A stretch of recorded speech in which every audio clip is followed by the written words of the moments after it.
ロイド赤目のダイス。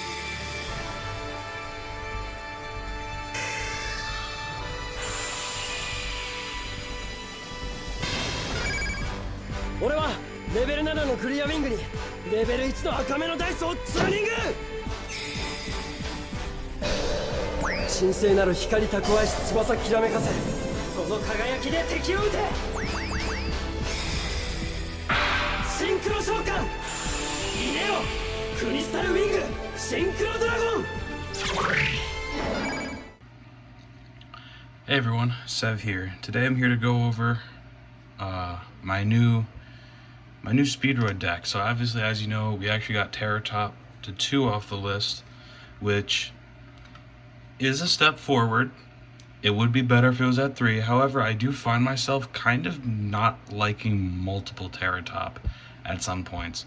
Like, it feels like you really don't want to normal summon Terratop, and there's just some hands where you have to normal summon Terratop. But along with some other reprints and a few cards going down in price, have also provided ample time and space to upgrade the deck as we go. So let's get right into it. Starting off our Speedroid lineup, we have 2 copies of Terratop. If you control no monsters, special summon this card from your hand, and then when this card is normal special summoned, add a Speedroid monster except itself from your deck to your hand, and then each effect is a hard once per turn. This card is amazing. It was on the Forbidden and Limited list for a very long time, mainly because you just used it to make easy rank 3s in Burning Abyss back when it was one of the hot decks on the block. And then 3 copies of Marble Machine. You don't have to play 3. I think I just have 3 in order to make this deck as hyper consistent as I possibly can. However, if you want to make it as competitively as you can, you could drop Marble Machine down to 1 or maybe 2, and then one of them can be used as a flex spot for hand traps, disruption, board breakers, whatever you want really. But I would recommend hand traps, as this deck is a go first deck. Next up, we got 3 copies of Speedroid Take Tomborg. Again, really awesome. If you control Wind Monster, special summon this card from your hand, and then you contribute this card, special summon 1 Speedroid tuner from your deck, and then you're locked into wins for the rest of the turn. Notice the special summon from deck is not a once per turn, so if you have a way to loop this, you can get multiple tuners out of the deck, which allows you to get to things like your Den Daiko Duke, your Red Eye Dai, your Fuki Madoshi Piper. Really impactful cards like those that really help extend your plays. Then next up, we got 3 card Turbo. If you control Wind Monster, special summon this card from your hand. Also, you cannot activate monster effects for the rest of the turn except Wind Monsters. Banish this card and 1 Speedroid monster in your graveyard. All Wind Monsters you currently control gain 800 attack until the end of the turn. Card Turbo is a level 3 tuner, so it does help out when you're making things like Charge Warrior. It can also help you make Baron pretty easily, along with Shen Shen and other good boss monsters, including Crystal Wing Synchro Dragon. The next up, we got 2 copies of Ultra Hound. Ultra Hound's kind of weird. I don't like this card as much. I'm just finding it to be a very low utility starter. If it's normal summon, send 1 Speedroid card from your deck to the graveyard, and then during the main phase, except the turn it was sent to the graveyard. Banish this card, then target a Speedroid monster in the graveyard, shuffle it into the deck, and if you do, special summon 1 Speedroid Synchro monster from your extra deck. So there's a few reasons why I don't like this card. A, it only gets its send effect on normal summon, and we already have a normal summon that you want to normal summon 110% of the time, and that is Jesus, what is it? What is it called? Double Yo-Yo. So Ultra Hound just kind of being another normal summon is just really bad when you want to normal summon Double Yo-Yo, a part of every single one of your combos if you possibly can. Also, its special summon effect only happening the next turn after, especially in Modern Yu-Gi-Oh! When you're not guaranteed a next turn, unless you can put up substantial interruption. Just, this card is becoming less and less favorable. Although it's level 3 level, is pretty helpful when you're needing to make things like Charge Warrior, like easy level 6 synchros.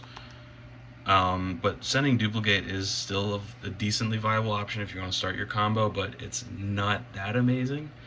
So if you want to cut this down to 1 or even cut it entirely, great hand trap spot right there that you can use to switch it out. Then Speedroid Deck Duke. Level 3 tuner, you can banish this card from your graveyard, special summon 1 Speedroid tuner monster from your hand or graveyard except itself. That's a hard once per turn. You'll want to send this 110% of the time. Ultra Hound is good at sending this, but again, you kind of don't want to send it off Ultra Hound. You want to send it off things like Speedroid Wheel, off Rubber Band Shooter, off Take Tomborg even. Like, you just don't want to use Ultra Hound. But this card is really good. It gives you tuner extension from the hand and graveyard. It is a tuner itself, so if you summon it with another level 3, make Charge Warrior, and you get an extra draw. Plus, you get its extension from the graveyard. Then, the best one of in the entire deck, Speedroid Double Yo-Yo. When this card is normal summon, target a level 4 or lower, level 3 or lower Speedroid monster in your graveyard to special summon it. This is not a once per turn, and, well, it is and it isn't, because it's a normal summon, but you can get 2 in this deck. You want to normal summon this either through the normal summon you get just by playing the game, or the one given to you by Rubber Band Shooter. So either way, this will revive you something, and usually this can revive like Red-Eye Die, go into Cork Shooter summons back its materials, and then you can just extend into crazy plays, which can get you to, at very minimum, a Crystal Wing Synchro Dragon or a Baron de Fleur. Next we got Fukimadoshi Piper. I'm liking this card more and more. I think Pot of Extravagance, Excavate at very minimum 2 cards, because most likely you're going to summon this off of Deck Duke or Speed Recovery, and you're going to excavate a bunch of cards, and you can add any card that's excavated. It's not locked into Speedroids, it's not locked into Winds, it's not locked into nothing. It's just add any card. So if you want to, you can play like Dimensional Barrier, or any like really crazy board Floodgate or something like that. And that is why when Gozen Match was at 3, you played 3 Gozen Match and you had a really high chance of seeing it through Fukimadoshi Piper. Then for the last Speedroid one, we're playing 1 Red-Eye Die.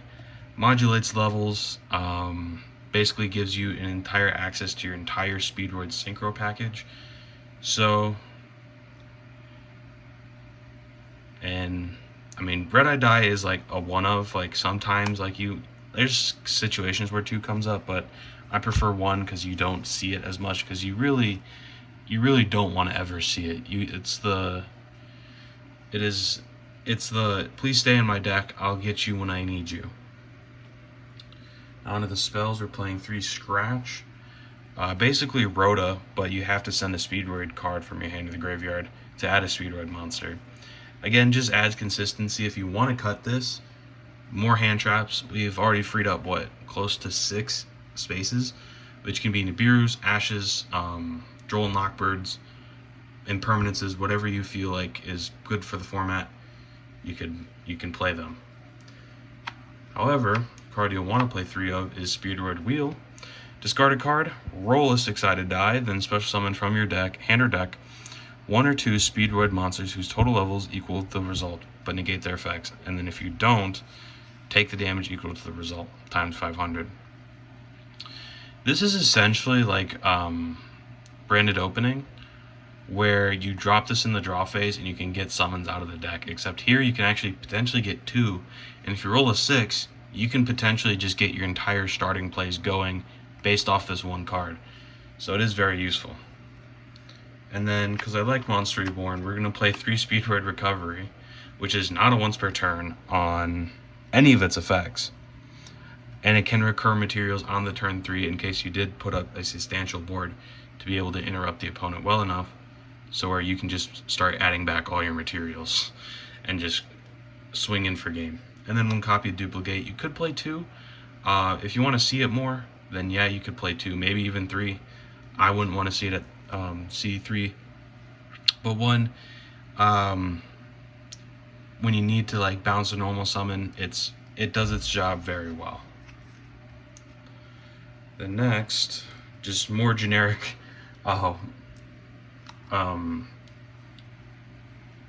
wind. What would you call it? All right, technical difficulties. Wind is basically a another way to search your starters or extenders. This can search Terratop, Taketomborg. I think any Speedroid in the deck, now that I think about it, you can actually search with this, so it is very useful. I would not recommend cutting that one. Scratch, you could cut. That one, don't cut. Now, 3 copies of Kashtira Unicorn. This card is cheap now. You can play it. It helps make Baron easily. You can, if you see it, you can end on it. It is a hell of a card, being able to just banish something from your opponent's extra deck, ripping something out, especially if they're playing one-ofs in the extra deck. You rip a combo piece or a game ender, they might not recover. So we got 1 Kashtira Birth as well, because Birth is a crazy Yu-Gi-Oh card. And then 1 copy of Called by the Grave. Now, if you were playing Speedroid Kashtira, you would be playing a more extensive Kashtira engine. However, I can't afford Fenrir because I'm a broke college student. So if you want to play a little bit more of a consistent Kashtira engine, Fenrir, Riseheart, and Shangira in the extra deck will do you no wrong. However, if you want to play a fun version of Speedroid, this is where you're going for. 2 copies of Court Shooter. This card is amazing. When it's synchro summoned, you can add 1 Speedroid spell trap from your deck to your hand, or you can summon all the materials that are used for its summon back. So more often than not, this is Red Eye Die and something. And Red Eye Die can obviously modulate levels multiple times in a turn. The level 3 tuner monster helps make your Baron, your Crystal Wing, whatever you want to end on. Chunbara is a level 5 synchro.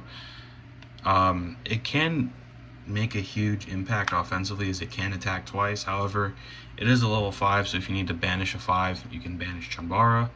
And keeping the next card, Hagoita, which is a little bit more useful than Chunbara nowadays. Not only can it summon itself back, but it can also modulate levels. So if you're going up against a Sprite player, that comes up.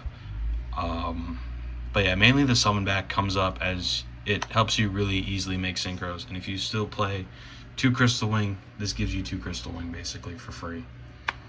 Then 1 copy of Kite Drake. This card is 1 either big board negate, or it's 1 big blow up. So very useful. And I think if it's sent to the graveyard by an opponent's card, yeah, you can add a Speedroid monster from your deck to your hand. So it's not a horrible card, and I like it. I like playing it for utility, and also it looks gorgeous, I'm not gonna lie. 1 copy of Clearwing Fast Dragon. This card is a extra deck monster negate on legs, essentially. It places itself in the pendulum scale. You can easily summon it out from the pendulum scale by sending a Speedroid tuner and non-tuner. And it's also level 7 wind, so if you do need to banish a 7, you can banish fast. And then Clear Wing Synchro Dragon.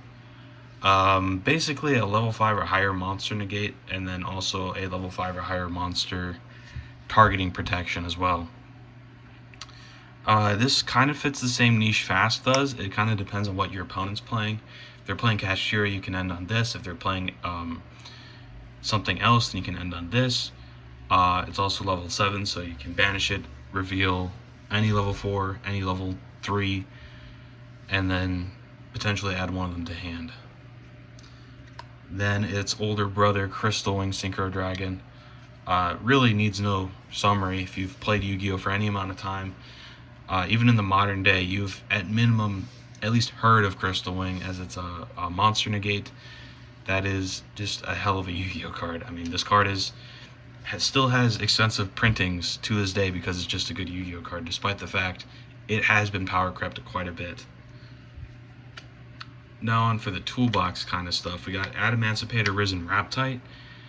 Basically just a mobile DD Crow. However, this is a level 6 that you can just banish with quite ease. However, it is an extra deck, geez, what is it called? Extra deck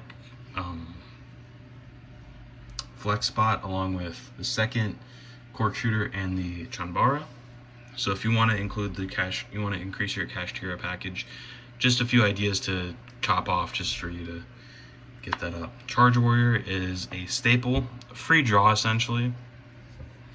You'd want to play this, and plus you can quite easily make it, to be honest, and it's still a win, so it's still friendly with the whole Speedroids attribute. Next we got Virtual World Beast Jiju. This can actually send a card from on the field to the graveyard. I have 2 or more monsters in the graveyard with different names. Banish 2 monsters from your graveyard with the same original type and attribute but different names. Target a card on the field, send it to the graveyard.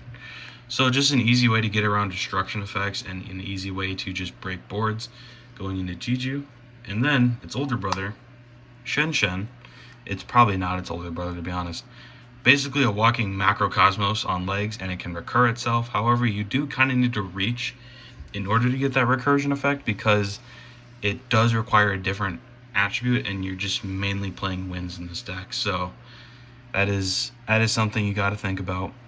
But still, Shen Shen is a very decent synchro just to be able to really disrupt graveyard decks. And then Baron to Floor. Finally, have acquired it. Baron is basically omnipotent nowadays. Not omni-known, I should say, in the Yu-Gi-Oh! Metagame today, because it's an Omni-Negate. It can pop something, shuffle itself back, summon back stuff from the graveyard. It is a jack of all trades, but because you can't do it multiple times while it's on the field, it's a master of none. And then 2 copies of Band Shooter. Gives you an additional normal summon and allows you to add Speedroids from your deck to your hand and send some to the graveyard. So overall, a very good consistency upgrade. So I hope you guys all enjoyed. That was my new and improved Speedroid deck profile. This deck is really fun, really consistent too. Like, it is scary how consistent it is, and on its best boards, it ends on 1 Omni Negate, a Monster Negate, a normal summon bounce, and a rip from the extra deck with full follow-up. And on its worst boards, it ends on a Monster Negate with, I don't know, maybe something with Hagoita, I suppose. But I hope you guys all enjoyed, and I'll see you guys in another video, hopefully in the near future. See you later.